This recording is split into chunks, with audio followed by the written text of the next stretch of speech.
সমন্বয়কদের নিজেদের মধ্যে কি মারামারি হচ্ছে দর্শক আপনারা দেখতে পারবেন সর্বশেষ নাহিদ এবং সার্জিস হাসনাতের কি হয়। এদিকে সমন্বয়কদের নতুন রাজনৈতিক দল গঠনের পরেই সমন্বয়কদের বিরুদ্ধে উঠল চাঁদাবাজির অভিযোগ। ফেঁসে যাচ্ছেন সমন্বয়করা। হঠাৎ করে একই ঘোষণা দিলেন সেনাপ্রধান ওয়াকার। কপাল খুলে গেল আওয়ামী লীগের। আপনারা কিছু মনে করবেন না, আজকে আমি একটু পরিষ্কার করে আমি কথা বলতে চাই। আপনাদের সবার হয়তো ভালো নাও লাগতে পারে, কিন্তু বিশ্বাস করেন আমার এটা যদি আপনারা গ্রহণ করেন আপনারা লাভবান হবেন। এই জেনারেল ওয়াকার বহু অন্যায়ের সাথে জড়িত, বহু লোকজনের ভিকটিমদের সাথে জড়িত, যাদেরকে general Waker behind the scene বলে। যেসব অপরাধ নিয়ে যা হয়েছে 5ই আগস্টের আগে আপনারা আমার সাথে কথা বলুন। বৈষম্য বিরোধী ছাত্র আন্দোলনের একজন নেতার চাঁদা চাওয়ার একটা ভিডিও নিয়ে একটা নিউজ হয়েছে প্রথম আলোতে। আমি ভিডিওটা শুনিনি, কিন্তু প্রথম আলো খুব বিস্তারিত নিউজ করেছে। জুলাই আগস্টের উত্তেজনা ও রক্তক্ষয়ী সংগ্রামের পর দেশ মুক্তি পায় স্বৈরাচারের শাসন থেকে। এসবের পেছনে সাধারণ ছাত্রছাত্রীদের একটি গুরুত্বপূর্ণ ভূমিকা ছিল। লক্ষ্য ছিল দেশকে বাঁচানো। সেই ধারা আগামীতে বজায় রাখতে আত্মপ্রকাশ পেয়েছে সাধারণ শিক্ষার্থীদের রাজনৈতিক দল। নতুন এই দলের লক্ষ্য বাংলাদেশের সেকেন্ড রিপাবলিক প্রতিষ্ঠা করা। কিন্তু এই সেকেন্ড রিপাবলিক আসলে কি? বিরোধীদের নেতা বললেন ইউএনওডিসি কে সামলাতে হচ্ছে। নতুন দলের জন্য এটা ভাবমূর্তি সংকটের একটা বার্তা। অনেক বার্তাই নেতিবাচক বার্তা ধীরে ধীরে কিন্তু জমা হচ্ছে। এগুলো নতুন দলের চলার পথে অত্যন্ত বিপজ্জনক। দিনটা কেমন যায় অনেকে আইডিয়া করতে পারে। একটা বৈষম্যের মধ্যেই আমাদের নতুন ছাত্রদের যে রাজনৈতিক দলটা জাতীয় নাগরিক পার্টির যাত্রা হয়েছে। আবু সাইদের ভাইয়ের মন খারাপ, পাশাপাশি বেসরকারি স্টুডেন্টদের সাপোর্টিং নাই। আবার প্রথম দিনই তারা বিভিন্ন ধরনের বক্তব্য যেগুলো দিয়েছেন, কেউ কেউ আশান্বিত হয়েছেন, আবার অনেকে আশাহত হয়েছেন। তবে মজার বিষয় হচ্ছে দল ঘোষণার দিনই, মানে এর পরের দিন বা ওই দিনই ঘটনাটা সম্ভবত এক ধরনের গুন্ডামির ভূমিকায় চলে গেছে আমাদের এই সমন্বয়করা। আসসালামু আলাইকুম রহমতুল্লাহ। সবাই কেমন আছেন? আশা করি সবাই অনেক অনেক ভালো এবং সুস্থ আছেন। সবাইকে স্বাগতম জানাচ্ছি আমাদের আরেক নতুন ভিডিওতে। প্রতিদিনের মতো আমি আব্দুল সিরাত ফারুকী। কি হচ্ছে দেশে, কি ঘটতে যাচ্ছে দেশে? ইতিমধ্যে আপনারা দেখেছেন যে বর্তমানে হঠাৎ করে সারা দেশে শুরু হয়েছে তুমুল অস্থিরতা এবং সারা দেশে রীতিমতো তোলপাড় সৃষ্টি করেছে। আমরা ইতিমধ্যে ভিডিওর শুরুতে অংশ বিশেষ দেখে বুঝতে পেরেছেন আজকে ভিডিওটা কতটা গুরুত্বপূর্ণ হতে চলেছে। তাই বিষয়টা আর বেশি বিস্তারিত বলবো না, কারণ বিস্তারিত বলতে গেলে ভিডিওটা অনেক লম্বা হচ্ছে। আমি সংক্ষেপ করার ক্ষেত্রে আপনাকে মূল আলোচনা নিয়ে যাচ্ছি। তার আগে আপনাকে ছোট্ট একটি অনুরোধ জানাতেছে, যারা আমার ফারুকী অনলাইন ইউটিউব চ্যানেলতে এখনো হচ্ছেন, প্লিজ দয়া করে আমার চ্যানেল সাবস্ক্রাইব করে সাথে থাকবেন। আর বেশি কথা না বলে আমরা ভিডিওটা একটু ধারাবাহিকভাবে একটু বিস্তারিত দেখে আসবো। আপনারা কিছু মনে করবেন না, আজকে আমি একটু পরিষ্কার করে আমি কথা বলতে চাই। আপনাদের সবার হয়তো ভালো নাও লাগতে পারে, কিন্তু বিশ্বাস করেন আমার এটা যদি আপনারা গ্রহণ করেন আপনারা লাভবান হবেন, কোনো ক্ষতি হবে না দেশের। আমার অন্য কোনো আকাঙ্ক্ষা নাই। আমার একটাই আকাঙ্ক্ষা, দেশ এবং জাতিটাকে একটা সুন্দর জায়গায় রেখে ছুটি করা। I had enough. Those last 7-8 months I had enough. আমি চাই দেশ এবং জাতিকে একটা সুন্দর জায়গায় রেখে আমরা সেনানিবাসে ফেরত আসবো।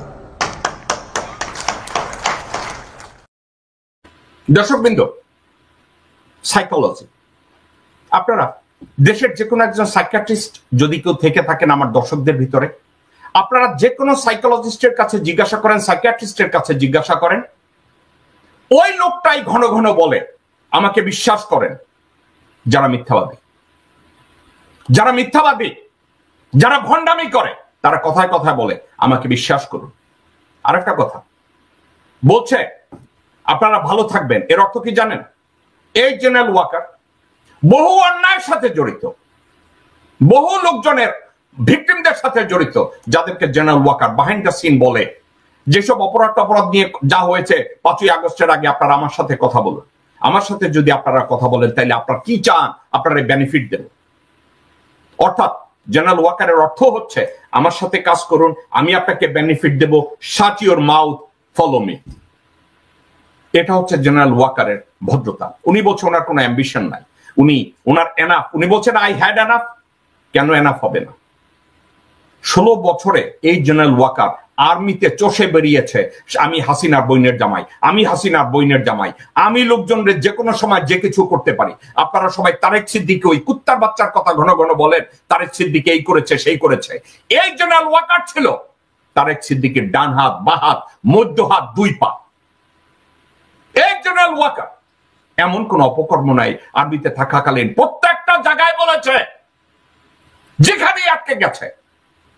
আপনাদেরকে আমি কথায় কথায় বলি, হাসিনা কথায় কথায় বলতো আমার ছোট ভাই কি অপরাধ করেছে শেখ রাসেল, বলেছে না? দর্শক বৃন্দ, আপনাদেরকে আমি একটা কথা বলি, আপনারা কি জানতেন এই রাসেলকে নিয়ে আর্মিতে, রক্ষী বাহিনীতে, মুজিব বাহিনীতে কত প্রকার অশান্তি ছিল? আপনারা কি জানেন? যারা আর্মিতে ছিলেন ওই সময়, আমার এই কথাটাকে আপনারা ভেরিফাই করে দেখেন। এই রাসেল কি করতো জানেন?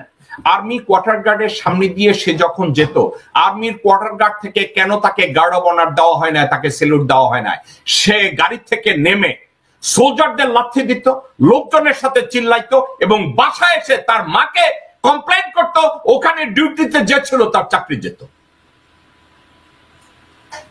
তো এই ধরনের একটা বাচ্চা এখন তাকে বলবে না ও ছোট বাচ্চা, না ও ছোট বাচ্চা না। যে বাচ্চা জানে আমি মুজিবের পোলা, আমারে কেন স্যালুট দিল না, তারে বাচ্চা বলা যাবে না। তারে যদি কেউ মেরে ফেলে, তার কৃতকর্মের জন্য তাকে মেরে ফেলেছে। আপনাদেরকে ঠান্ডা মাথায় আমি একটা কথা বলি, জেনারেল ওয়াকার বলছে আই হ্যাড এনাফ। এনাফ কি আছে জানেন? গত 16 বছরে এবং আগস্টের 5 তারিখ থেকে আজ অবধি নিজেকে 6 থেকে 7, যদি ওয়াকার যদি বিলিয়নিয়ার হয়ে থাকে আপনারা অবাক হবেন না। জেনারেল ওয়াকারের ঘরে বসে আছে মুজিবের বংশের রক্ত, নারায়ণ চন্দ্র পালের রক্ত তার ঘরে বসে আছে। সেখানে বসে ওয়াকার বলছে আমার কোনো অ্যাম্বিশন নাই।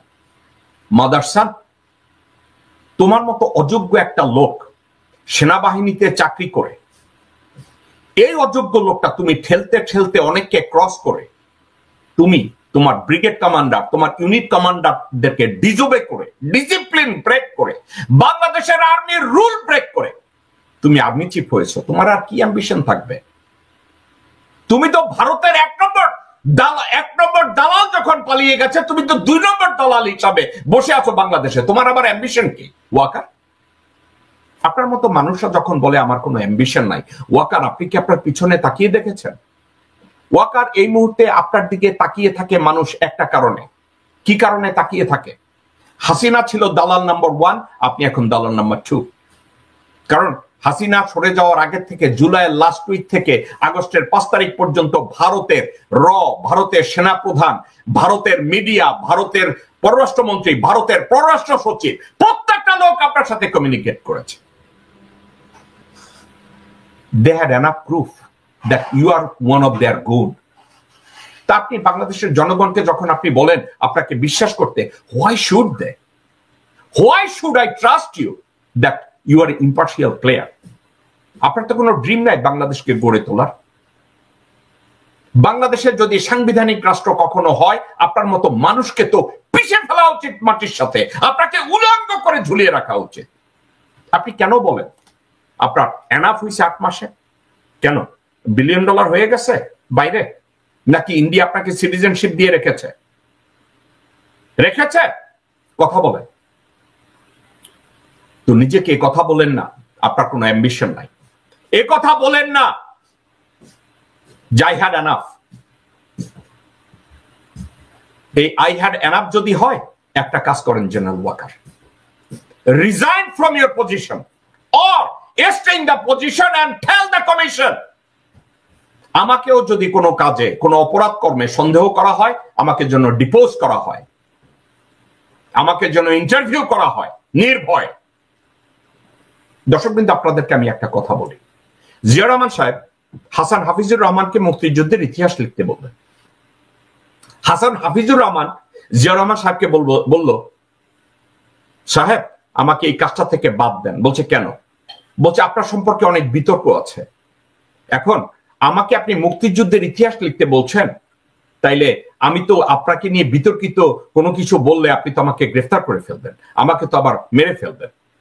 আপনাদেরকে ঠান্ডা মাথায় আমি বলি, এনএসআই ডিজি, আমি জিয়া সাহেবের মুখ থেকে কোনো কথা শুনি নাই। এনএসআই ডিজি হাকিম সাহেব সরাসরি আমাকে বলেছে, আমার পাশে বসা ছিল রিয়ার অ্যাডমিরাল মোশাররফ হোসেন খান, আমার পাশে বসা ছিল জেনারেল শিশু, আমার পাশে বসা ছিল আমজাদ খান চৌধুরী। হাকিম সাহেব বলেছে, জিয়া সাহেব হাকিম সাহেবকে বলছে, যত বিষয় আমার ব্যাপারে কন্ট্রোভার্সি আসে, বিতর্কিত জিনিস আছে, আপনি বাংলাদেশের স্বাধীনতার ইতিহাস লিখতে গেলে আমাকে এসে সরাসরি জিজ্ঞাসা করবেন। আপনি আমার কথা বিশ্বাস করলে লিখবেন, আমার কথা বিশ্বাস না করলে ওখানে বলে দেবেন যে এ কথা বলা ঠিক না। ঠিক আছে? এই কথাগুলো তাকে বলা হয়েছিল। জিয়া রহমান সাহেব বলেছিল, আমি যদি অন্যায় করে থাকি এটাকে মূল্যায়ন করেন, আমি যদি দেশদ্রোহী কোনো কাজ করে থাকি আমাকে আপনি সরাসরি জিজ্ঞাসা করেন। General Waker, can you do the same thing? আপনি কি বলতে পারবেন যেসব কমিশন করা হয়েছে তাদেরকে, আসুন আমার সাথে এগুলো নিয়ে কথা বলুন, আমাকে যদি কোনো ব্যাপারে দায়ী করা হয় এ ব্যাপারে আমাকে জিজ্ঞাসা করুন, আমাকে নির্ভয় এসব ব্যাপারে জিজ্ঞাসাবাদ করা হোক? আপনি কি করেছেন? আপনি করেন না। কেন করেন না জানেন? একটা কারণে করেন না, কারণ আপনি জানেন আপনি অপরাধী। এবং আমি আপনাকে অপরাধী বলছি না, আমি আপনাকে বেনিফিট অফ ডাউট দিচ্ছি। আপনি ধরে নেন আপনি অপরাধী না, কিন্তু এই বিষয়গুলো নিয়ে আপনার মন গড়া একটা বক্তব্য, আপনি রাওয়া নামের ফাওয়া একটা সংগঠন করেছেন, আর ওখানে একজন মিনিমি বসিয়েছেন যে আপনারা দেখলে লেজ দাঁড়ায় আব্দুল হক নামক এক ছাগল আপনার পাশে দাঁড়িয়ে দাঁড়িয়ে হাততালি দেয়, একটা গরুর বাচ্চা। ওখানে বসে বসে সেফ মোডে আপনি কথা বলেন। বৈষম্য বিরোধী ছাত্র আন্দোলনের একজন নেতার চাঁদা চাওয়ার একটা ভিডিও নিয়ে একটা নিউজ হয়েছে প্রথম আলোতে। আমি ভিডিওটা শুনিনি, কিন্তু প্রথম আলো খুব বিস্তারিত নিউজ করেছে, সেটা নিয়ে কথা বলতে চাই। এবং এই চাঁদাবাজি, আমি একটু কোট আনকোট রেখেই বলতে চাই, এই চাঁদাবাজি এই দলটার ভবিষ্যৎ। কারণ এই বৈষম্য বিরোধীদের সাথে এখন একটা রাজনৈতিক দলের সরাসরি যোগসূত্র আছে। রাজনৈতিক দলটা চাইলেও বৈষম্য বিরোধীরা আমাদের কেউ নয়, এটা বলা কঠিন। সো এটার ইম্প্যাক্ট কি হতে পারে সেটা নিয়ে কথা বলবো। এবং আমি একটা তুলনা আনতে চাই যে দিল্লিতে আম আদমির পরাজয়, আমি বিশ্বাস করি নতুন যে রাজনৈতিক দল হয়েছে এনসিপি, জাতীয় নাগরিক পার্টি, তাদের এটা থেকে শেখার আছে তাদের রাজনীতি কি হতে হবে। যাই মাত্র আমি বৈষম্য বিরোধীদের একজনের অন্তত চাঁদাবাজি নিয়ে কথা বলবো, আমার থাম্বনেল, আমার হেডলাইন দেখেই অনেকে ভিডিও না শুনে লিখে ফেলছেন, আমি জানি যে আপনি বিএনপির চাঁদাবাজি নিয়ে কথা বলছেন না কেন, বিএনপিকে চাঁদাবাজি করছে না। উত্তর হচ্ছে বিএনপির বিভিন্ন লেভেলে চাঁদাবাজি দখলদারির ঘটনা আছে, কোনো সন্দেহ নেই, এটা নিয়ে বলার কিছু নাই। বিএনপি নিজে 2000-এর মতো মানুষ এরকম বিভিন্ন অভিযোগে, বা 2000-এর বেশি হয়ে গেছে এখন, বহিষ্কার করেছেন। সো এটা খুব প্রতিষ্ঠিত ব্যাপার, যেটা ইভেন তারা চেয়েছিল সরকার সেখানে ব্যবস্থা নিক। কিন্তু তারপরও বিএনপির এই সকল চাঁদাবাজি যেটা হচ্ছে আর এদের চাঁদাবাজির মধ্যে ডিফারেন্স আছে একটা মূলগত রাজনৈতিকভাবে। সুতরাং নতুন যে রাজনৈতিক দল হয়েছে তাদের আসলে এই ব্যাপারটাকে ডিল করতে হবে, না হয় তাদের রাজনীতি সাফল্য পাবে না। ঘটনা যেটা ঘটেছে সেটা আমি একটু পড়ি। সেটা হচ্ছে রংপুর মহানগরের মুখপাত্র নাহিদ হাসান, সুতরাং উনি খুব ছোট কেউ নন, একটা বিভাগীয় শহরের মুখপাত্র। এখানে এই জায়গাটা একটু পড়ি। ভিডিওর কথোপকথনে নাহিদ বলেন, আপনি তো দেখেছেন বিষয়টি কোথায় গেছে, আপনি কথা বলেন, যদি আপনার মনে হয় একটু করবেন, একটা সংগঠন করতে গেলে কি কি করতে হয় আপনি তো জানেন, হচ্ছে কথা। আমি চাচ্ছি না আপনার কোনো সমস্যা হোক, যদি আপনাদের দিক থেকে মনে হয় কোনো সমস্যা আছে তাহলে আপনি ভাইয়ের মানে পার্ক কর্তৃপক্ষের সাথে কথা বলেন, আপনাদের গলায় পাড়া দিয়ে আমি কিছু করতে পারবো না। এই সময় নাহিদকে উদ্দেশ্য করে ব্যক্তি বলেন, তুমি যদি বলো সেখানে বালুর ব্যবসা হচ্ছে তাহলে সেটা বন্ধ করে দেই, 1 লাখ টাকা দিতে পারবো না, 5000 টাকা দিচ্ছি। তখন নাহিদ বলেন, ব্যবসা আপনি বন্ধ করবেন কেন, ব্যবসা আপনি চালান, ভাইয়ের সঙ্গে কথা বলেন, প্রয়োজনের সময় নেন, আমরা তো আপনারা তো দেখছেন বিষয়টি কোথায় গেছে, ইউএনওডিসিকে সামলাতে হচ্ছে, যদি মনে হয় কিছু করবেন তাহলে ভাইয়ের সঙ্গে কথা বলেন, আমি চাই না আপনাদের কোনো সমস্যা হোক, জানেন তো সংগঠন চালাতে হলে কি কি করতে হয়। আর বৈষম্যবিরোধী ছাত্র আন্দোলন এটাকে তদন্ত করবে বলছে। এই কথোপকথনের কথা স্বীকার করে ইকো পার্ক পরিচালক বেলাল হোসেন বলেন, নাহিদ তার কাছে 1 লাখ টাকা চাচ্ছিল, তিনি জেলা প্রশাসকের ভয় দেখান, এর ভয় দেখান, ওর ভয় দেখায়। ভিডিওটি তারাই করেছিলেন এবং পুলিশ সুপারের কাছে পাঠানো হয়েছিল, তবে ভিডিওটি তারা ফেসবুকে ছড়িয়ে দেননি বলে তিনি দাবি করেন।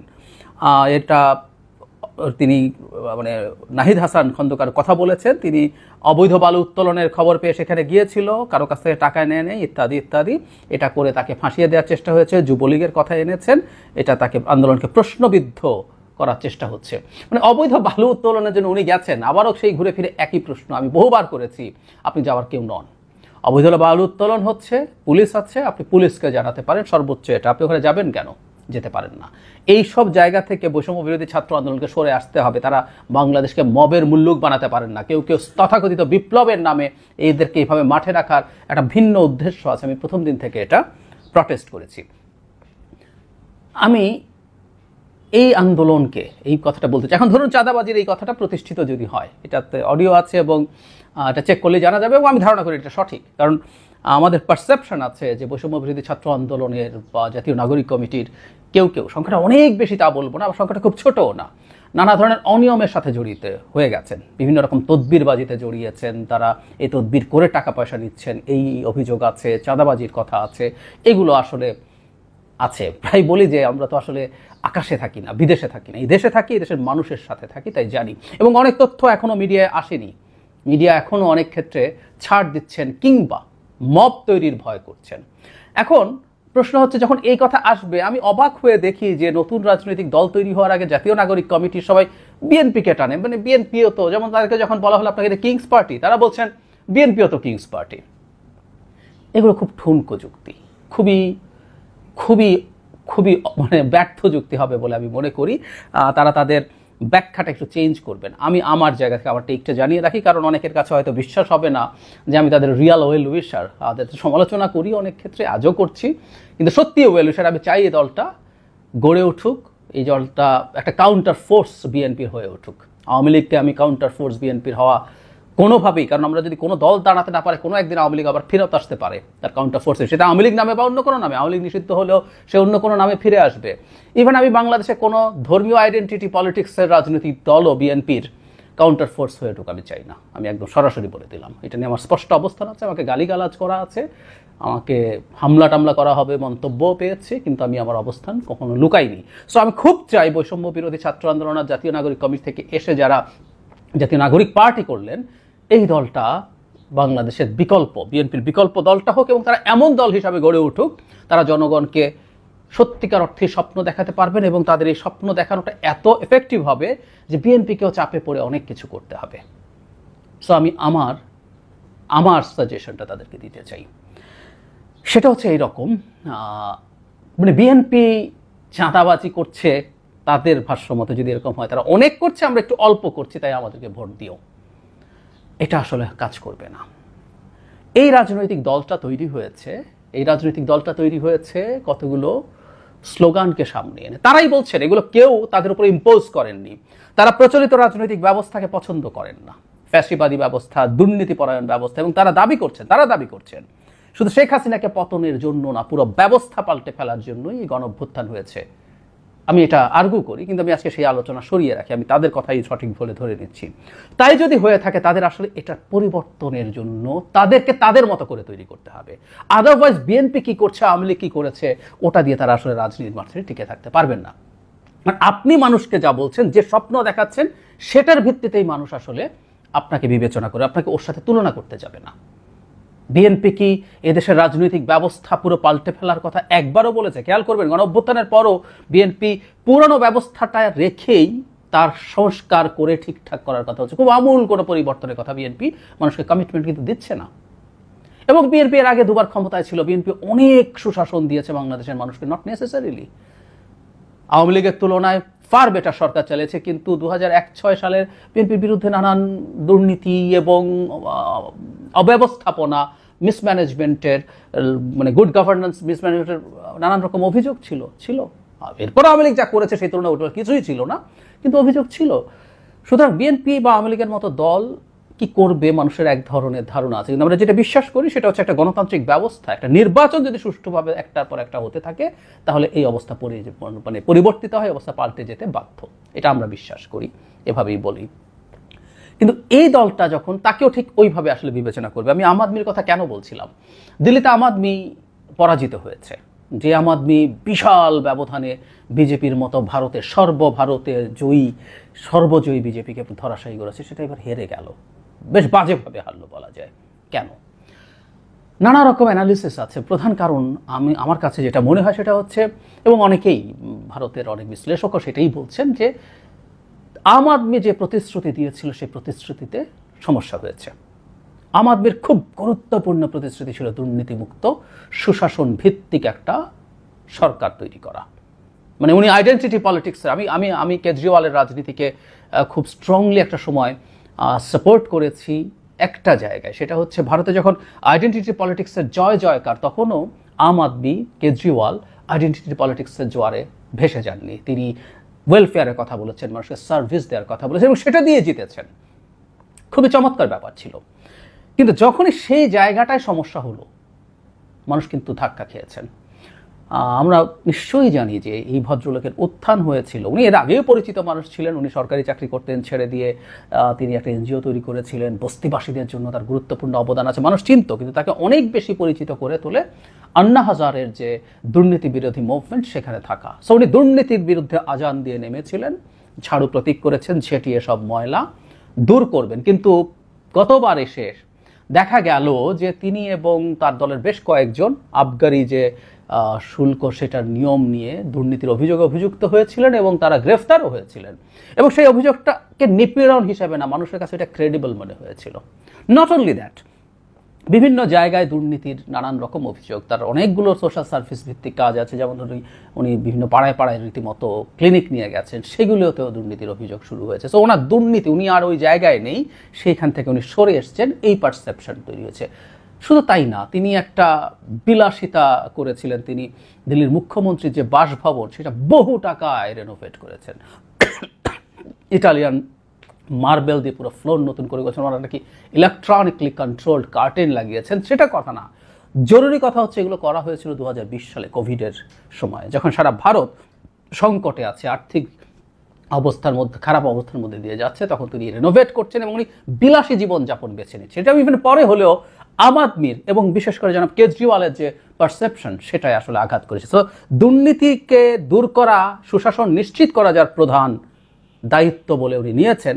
এর আগের সরকারটা কিন্তু এরকম ছিল না, ফলে পরের বার উনি নির্বাচিত হয়েছেন। কিন্তু এবার যেহেতু এই অভিযোগ এসেছে, উনি সরে গেছেন। কেউ বলবেন দিল্লিতে এখনো যতটুকু দুর্নীতি আছে, ভারতের অন্যান্য রাজ্যে কি এর চেয়ে বেশি দুর্নীতি করে কেউ জেতে নাই, বেশি অভিযোগ নিয়ে জেতে নাই? উত্তর হচ্ছে জিতেছে। আমি আরেকটা উদাহরণ দেই, দ্যাটস ইন্টারেস্টিং। সারদা কেলেঙ্কারি হলো, বিলিয়ন রুপি সাধারণ মানুষ থেকে নিয়ে যাওয়া হলো, তখন কিন্তু এই আলোচনা হয়েছিল পরে পশ্চিমবঙ্গে যে বিধানসভা নির্বাচন হবে তাতে মমতা হারবেন। কিন্তু না, মমতা জিতলেন, তার সিট বাড়লো, তার ভোটের পার্সেন্টেজ বাড়লো। অ্যানালাইসিস হলো, কি হলো তাহলে? আসলে প্রভাব তো পড়লো না। উত্তর দেখা গেল এরকম যে মমতার মতো সরকারের কাছ থেকে, মমতার মতো তাদের যে রাজনৈতিক দল তৃণমূল কংগ্রেস, তার মতো রাজনৈতিক দলের কাছ থেকে মানুষ আসলে খুব বেশি দুর্নীতিমুক্ত থাকবেন এটা আশা করেন না। তারা ধরে নেন যে তারা এরকম করবেন, কিন্তু তারা দেখতে চান ওই সরকারটা সাধারণ মানুষের জন্য কি করেছে। তখন দেখা গেল যে ওই সরকারটা সাধারণ মানুষের জন্য অনেক ভালো কিছু স্টেপস নিয়েছিল, মানুষ সেটাকেই দেখেছে। তার মানেটা হচ্ছে তৃণমূল কংগ্রেসের কাছে মানুষ দুর্নীতিমুক্ত বা খুব কম দুর্নীতি থাকবে এরকম একটা সরকার এক্সপেক্টই করে না, ফলে তাকে আবার ভোট দিতে সে দ্বিধা করছে না। কিন্তু আম আদমি যে ইমেজটা নিজে তৈরি করেছে, আই রিপিট, ওটা নিজে তৈরি করেছে। আম আদমির এই ইমেজটা মানুষ তৈরি করে না, ও নিজে বলেছে আমি দুর্নীতি ছেটিয়ে বিদায় করব, আমি সুশাসন নিশ্চিত করব, আমি তোমাকে সার্ভিস দেব। দিয়েছিল, আম আদমি দিয়েছিল। তারা দিল্লিতে সফল হয়ে সেই সার্ভিস তারা শোকেস করে পাঞ্জাবেও সরকার গঠন করেছে। কিন্তু সেই জায়গায় যখন ভিন্নতা দেখা গেল, তখন মানুষ অসন্তুষ্ট হয়ে গেল। হয়তো বিজেপির যে সরকার এবার এসছে সেটা তার চেয়ে বেশি দুর্নীতি করবে, কিন্তু মানুষ হয়তো অতটা ক্ষুব্ধ হবে না, কারণ মানুষের প্রত্যাশার সাথে মানুষ মেলায়। এটা বোঝাতে চাইলাম যে দলটা নতুন তৈরি হচ্ছে, বৈষম্য বিরোধী ছাত্র আন্দোলন যে নাম দিয়ে আন্দোলন করেছে এবং যা করতে চেয়েছে বলে তারা দাবি করে, তারা এই দাবি পরে করছে, আমি সে তর্কে ঢুকছি না। বৈষম্য বিরোধী ছাত্র আন্দোলন জাস্ট চাকরি, শেখ হাসিনা সরকারের অধীনে সরকারি চাকরি করতে চেয়েছিল কোটামুক্তভাবে, সেই আলোচনা এখন ঢুকছি না, কিন্তু আমার মন্তব্য তাই। কিন্তু তারা তো এই পারসেপশন তৈরি করতে চাইছে, ও খারাপ, ও খারাপ, ও খারাপ, ও খারাপ। বিএনপির চাঁদাবাজির কথা তারা বড় গলায় বিভিন্ন জায়গায় বলে বেরিয়েছে না। সুতরাং তাদের প্রতি যে পারসেপশন মানুষের ক্ষেত্রে তারা তৈরি করেছেন, এটা ভালো, আমি খারাপ বলছি না, কিন্তু এটার সাথেই না আসলে তাদেরকে সতর্ক থাকতে হবে। সুতরাং আমি 5টা চাঁদাবাজি করেছে, বিএনপি 50টা করেছে, তাই আমি ভালো, এই রাজনীতি এই দলটা করতে পারে না। আসলে এই জায়গায় তাদেরকে সতর্ক থাকতে হবে। তারা যা ইমেজ তৈরি করতে চাচ্ছেন তার সাথে আসলে তাদের আচরণ ম্যাচ করতে হবে, একদম নিশ্চিতভাবে বলছে, আদারওয়াইজ এই দলটা আটারলি ফেল করবে।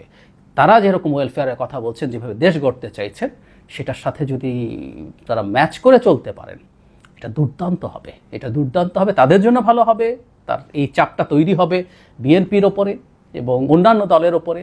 এভাবেই একটা রাষ্ট্র এগিয়ে যায়, আমাদের মতো সাধারণ নাগরিকরা তাতেই ভালো থাকে। বাংলাদেশ 2024 সালের 5 আগস্ট থেকে এখন পর্যন্ত পাল্টে দাঁড়িয়েছে উল্লেখযোগ্যভাবে। জুলাই আগস্টের উত্তেজনা ও রক্তক্ষয়ী সংগ্রামের পর দেশ মুক্তি পায় স্বৈরাচারের শাসন থেকে। এসবের পেছনে সাধারণ ছাত্রছাত্রীদের একটি গুরুত্বপূর্ণ ভূমিকা ছিল। লক্ষ্য ছিল দেশকে বাঁচানো।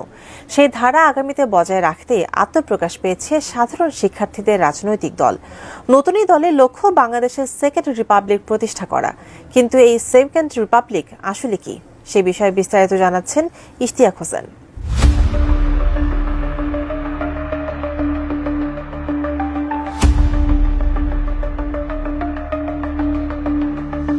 বাংলাদেশের নতুন রাজনৈতিক প্রেক্ষাপট এখন অনেকটাই নির্ভর করছে তরুণদের ওপর। 28 ফেব্রুয়ারি আনুষ্ঠানিকভাবে আত্মপ্রকাশ পায় জাতীয় নাগরিক পার্টি নামে শিক্ষার্থীদের নতুন রাজনৈতিক দল, যেখানে দলটির লক্ষ্য হচ্ছে বাংলাদেশের সেকেন্ড রিপাবলিক প্রতিষ্ঠা করা। আর নতুন এই রাজনৈতিক দল যদি সত্যি সেকেন্ড রিপাবলিক প্রতিষ্ঠার লক্ষ্যে কাজ করে, তবে এটি বাংলাদেশের রাজনৈতিক চিন্তাধারায় একটি নতুন অধ্যায়ের শুরু হবে। এখন অনেকের মনেই প্রশ্ন, সেকেন্ড রিপাবলিক বলতে আসলে কি বোঝানো হচ্ছে? সেকেন্ড রিপাবলিক ধারণাটি বুঝতে হলে এবং এটি প্রতিষ্ঠার বিভিন্ন উপায় জানতে হলে প্রথমে এটির মূল দর্শন এবং বাংলাদেশের সাথে এই সেকেন্ড রিপাবলিক ধারণার প্রাসঙ্গিকতা বোঝা প্রয়োজন। মূলত সেকেন্ড রিপাবলিক হচ্ছে একটি রাজনৈতিক ধারণা। যে কোনো দেশের প্রথম প্রজাতন্ত্র বা রাষ্ট্র কাঠামো ভেঙে যাওয়ার পর নতুনভাবে প্রজাতন্ত্র প্রতিষ্ঠিত করাই হচ্ছে সেকেন্ড রিপাবলিক। এটি যে কোনো দেশেই একটি বড় সামাজিক, রাজনৈতিক বা সাংবিধানিক পরিবর্তনের মাধ্যমে আসে। বিশেষজ্ঞদের মতে সেকেন্ড রিপাবলিকের মাধ্যমে সাধারণত নতুন রাজনৈতিক দৃষ্টিভঙ্গি এবং গণতান্ত্রিক আদর্শের বিস্তার ঘটে। এটি একটি দেশের জনগণের চাহিদা এবং রাজনৈতিক স্থিতিশীলতার জন্য গুরুত্বপূর্ণ ভূমিকাই পালন করে। রিপাবলিকের গুঞ্জন তখনই ওঠে যখন একটি দেশের সাধারণ জনগণ রাজনৈতিক কর্মকাণ্ডে বিরক্ত হয়ে গণ আন্দোলন করে। যেমন 1848 সালে ফ্রান্সেও বিপ্লবের মাধ্যমে রাজতন্ত্রের পতন ঘটিয়ে সেকেন্ড রিপাবলিক প্রতিষ্ঠা করা হয়েছিল। বাংলাদেশেও সেকেন্ড রিপাবলিক প্রতিষ্ঠা করার লক্ষ্য দেশের রাজনৈতিক ও সাংবিধানিক সংস্কারের প্রয়োজনীয়তা থেকেই উঠে এসছে বলে ধারণা। সাধারণ শিক্ষার্থীদের নতুন দলের আহ্বায়ক নাহিদ ইসলাম এই ধারণা উপস্থাপন করেছেন। কারণ এনসিপি নেতাদের ধারণা যে দেশের বর্তমান শাসন ব্যবস্থা ও সাংবিধানিক কাঠামো বিগত সরকার এমনভাবে বিকৃত করেছে যা জনগণের আশা আকাঙ্ক্ষা পূরণে ব্যর্থ। ফলে এসব কাঠামো নতুন করে গঠন করে দেশকে একটি অনন্য শিখরে নিয়ে যাওয়ার লক্ষ্যেই কাজ করবে ছাত্রদের নেতৃত্বে আসা বাংলাদেশের নতুন রাজনৈতিক দল। চাঁদা দাবি করে বৈষম্য বিরোধীদের নেতা বললেন, ইউএনওডিসিকে সামলাতে হচ্ছে। নতুন দলের জন্য এটা ভাবমূর্তি সংকটের একটা বার্তা। অনেক বার্তাই নেতিবাচক বার্তা ধীরে ধীরে কিন্তু জমা হচ্ছে। এগুলো নতুন দলের চলার পথে অত্যন্ত বিপজ্জনক। নতুন দল যদি একটি ইমেজ তৈরি করতে না পারে যে এই নতুন দল একটি নতুন রাজনীতি, নতুন একটি বিষয় উপস্থাপন করবে, যেখানে চাঁদাবাজি থাকবে না, দখলবাজি থাকবে না, তদবিরবাজি থাকবে না, নিয়োগ বাণিজ্য থাকবে না, ভর্তি বাণিজ্য থাকবে না, এই বিষয়গুলো যদি নিশ্চিত করতে না পারে নতুন এই রাজনৈতিক দলটি, তাহলে কিন্তু এই দলটি একেবারে খুব দ্রুতই আস্তে আস্তে নিচের দিকে নামতে থাকবে। এরকম অনেক সম্ভাবনা নিয়ে অনেক রাজনৈতিক দল কিন্তু বাংলাদেশে এসছে বা আত্মপ্রকাশ করেছে, কিন্তু খুব দ্রুতই কিন্তু তারা একেবারে খাদের তীরে নেমে গেছে বা খাদের গভীরে চলে গেছে। তা এখন নতুন দলকে প্রতিদিনই নানা রকম পরীক্ষা দিতে হবে। সেই পরীক্ষাটা হচ্ছে একটা চারিত্রিক পরীক্ষা। সেই চরিত্রের পরীক্ষায় এখানে রংপুরের যে ঘটনা, সেটা নিঃসন্দেহে এটা মাইনাস পয়েন্ট। খবরটা হলো এরকম, আপনি তো দেখছেন বিষয়টি কোথায় গেছে। ইউএনওডিসিকে সামলাতে হচ্ছে। যদি মনে হয় কিছু কমাবেন, তাহলে ভাইয়ের সঙ্গে কথা বলেন। আমি চাই না আপনাদের কোনো সমস্যা হোক। জানেন তো সংগঠন চালাতে হলে কি কি করতে হয়। এই কথোপকথন ফেসবুকে ছড়িয়ে পড়া একটি ভিডিওর কথার বার্তা পরিষ্কার যে এক ধরনের ব্ল্যাকমেইলিং করে চাঁদা আদায় করা। ওই কথোপকথনে এক ব্যক্তির কাছ থেকে চাঁদা দাবি করা হচ্ছে। বৈষম্য বিরোধী ছাত্র আন্দোলনের রংপুর মহানগরের মুখপাত্র নাহিদ হাসান খন্দকারের বিরুদ্ধে এই চাঁদা দাবি অভিযোগ উঠেছে। এই ঘটনায় সংগঠন থেকে তাকে কারণ দর্শানোর নোটিশ দিয়েছে, তবে এসব অভিযোগ মিথ্যা বলে দাবি করেছেন নাহিদ হাসান। শনিবার সকালে ওই ভিডিওটি ফেসবুকে ছড়িয়ে পড়লে আলোচনা সমালোচনা শুরু হয়। 2 মিনিট 41 সেকেন্ডের ভিডিও ক্লিপে নাহিদকে দেখা যায়, ভিডিওতে অপর পাশে থাকা ব্যক্তিকে দেখা যায়নি। তবে বালু উত্তোলন ও পার্ক নির্মাণের বিষয়ে ভিডিওতে কথা বলতে শোনা যায়। ভিডিওর কথোপকথনে নাহিদ বলছেন, আপনি তো দেখেছেন বিষয়টি কোথায় গেছে, আপনি কথা বলেন। যদি আপনার মনে হয় একটু করবেন, একটা সংগঠন করতে গেলে কি কি করতে হয় আপনি তো জানেন। এই হচ্ছে কথা। আমি চাচ্ছি না আপনার কোনো সমস্যা হোক।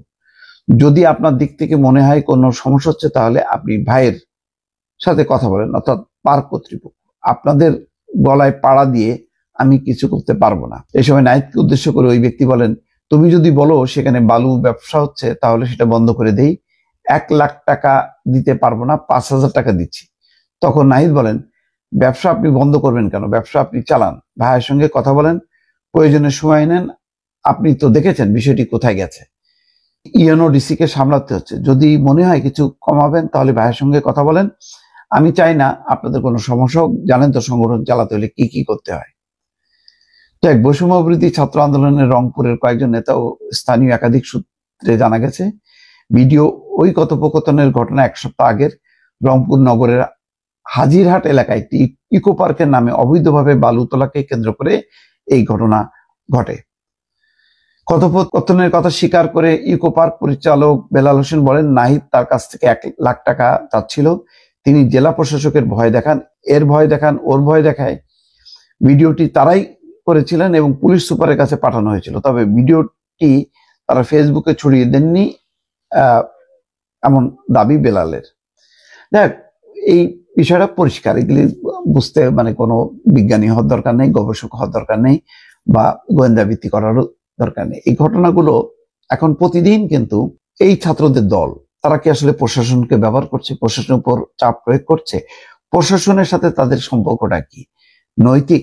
প্রশাসনকে কি তারা সেবা দেওয়ার জন্য সহযোগিতা করছে, না প্রশাসনের কাছ থেকে কোনো সুবিধা আদায় করছে?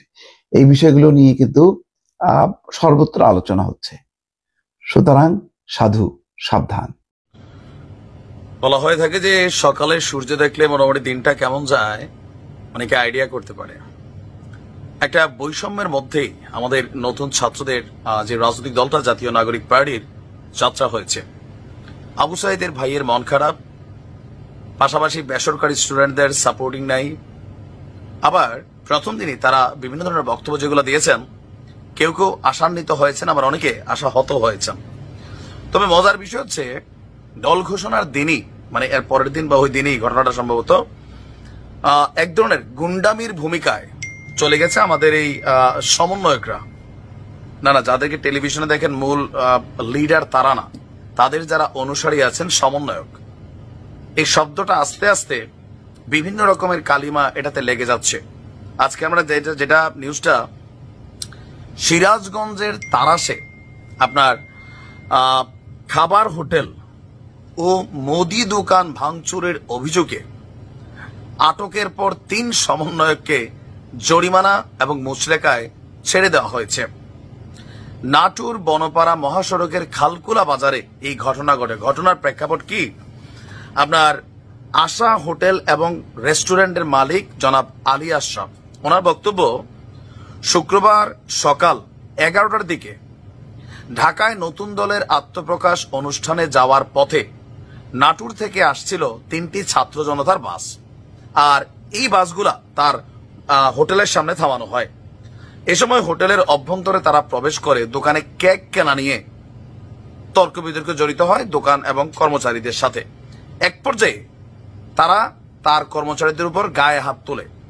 আর বিষয়টা স্থানীয় মানুষ স্বাভাবিক নেয় নাই। তিনি বলছেন যে ঢাকা থেকে ফেরার পথে শনিবার ভোর 5টার দিকে নিজেদের সমন্বয়ক পরিচয় দিয়ে হোটেল ও দোকান ভাঙচুর করেন তারা। বাধা দিলে এক কর্মচারী আমাকে সহ 3 জনকে তারা মারধর করে। এরপর স্থানীয়রা এসে এই 3 সমন্বয়ককে ধোলাই দেয়, তারপর আটক করে এবং বাকিরা পালিয়ে যায়। পরে তাদের মারধর করে পুলিশের সোপর্দ করে স্থানীয় জনগণ। তো তারাস থানার যিনি তদন্ত আছেন পুলিশ পরিদর্শক, তিনি বলছেন যে উভয় পক্ষের সাথে আলোচনা করে বিষয়টি মীমাংসা করা হয়েছে। শনিবার দুপুরে মুসলেকায় 3 সমন্বয়ককে ছেড়ে দেওয়া হয়েছে। ভাঙচুরের ক্ষতিপূরণ হিসাবে তাদের থেকে 7,000 টাকা জরিমানা করে এবং পুলিশের উচ্চপদস্থ কর্মকর্তার উপস্থিতিতে এটা হয়। এখন তারা ওই যে নতুন দলের সদস্য এই কারণে এরকম ছেড়ে দিল,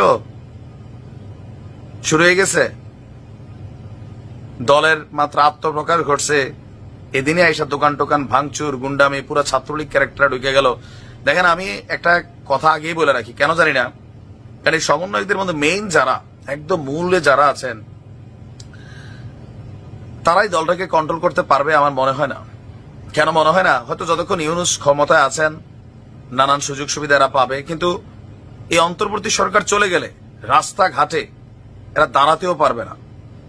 এই যে বিভিন্ন লোকাল এরিয়াতে এরকম ঘটনা ঘটছে। কালকে আমি দেখলাম 1 লক্ষ টাকা চাঁদার জন্য এক সমন্বয়ক, রাজশাহী সম্ভবত বাড়ি, দেখছেন তো ভিডিওটা ভাইরাল, শুরু হয়ে গেছে এদের। দল ক্ষমতা তো দূরের কথা, বাট এরা ভাবছে ডক্টর ইউনূস এদেরকে ক্ষমতায় নিয়ে দিবে।